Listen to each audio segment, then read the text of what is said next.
And the Trump administration saying any claims by State Superintendent Ryan Walters saying federal officials gave him permission to eliminate end-of-year testing. Well, they say those claims are simply not true. Last week, Walters announced he'd eliminate standardized tests and let districts replace them with their own chosen assessments at the end of this school year. News 4's Spencer Humphrey is here with why the U.S. Department of Education says Walters cannot do any of that yet. Yeah, the Trump administration says, in essence, Ryan Walters is going around them by trying to implement this plan without waiting to go through a formal waiver process they require first. And that process is nowhere near completed, they say. Also, even if Walters did go through that process correctly, state officials say he still can't make this change.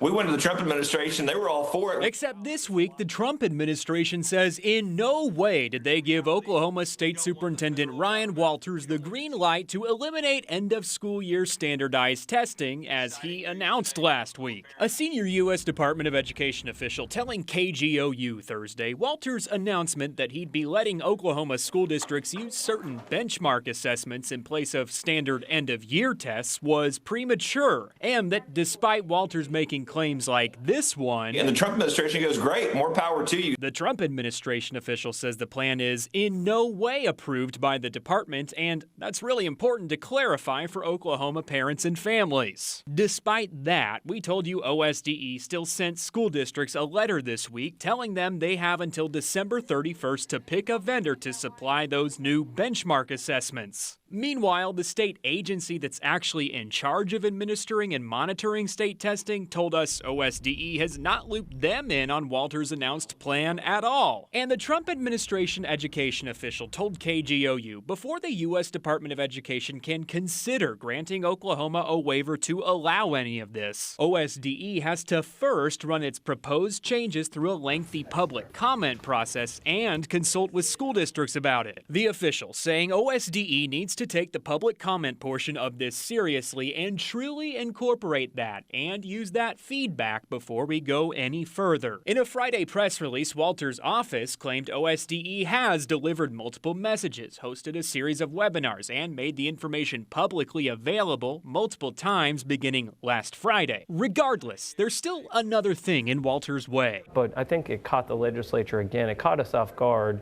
when we saw the press release. Oklahoma Senate Education Chair Adam Pugh telling our Tulsa News partners, federal waiver or not, state law makes clear Walters can't do any of this on his own. Even if the feds were to grant that waiver today, as an example, the law does not allow school districts to go through the process of eliminating state testing. It's certainly not going to happen in the school year 25-26.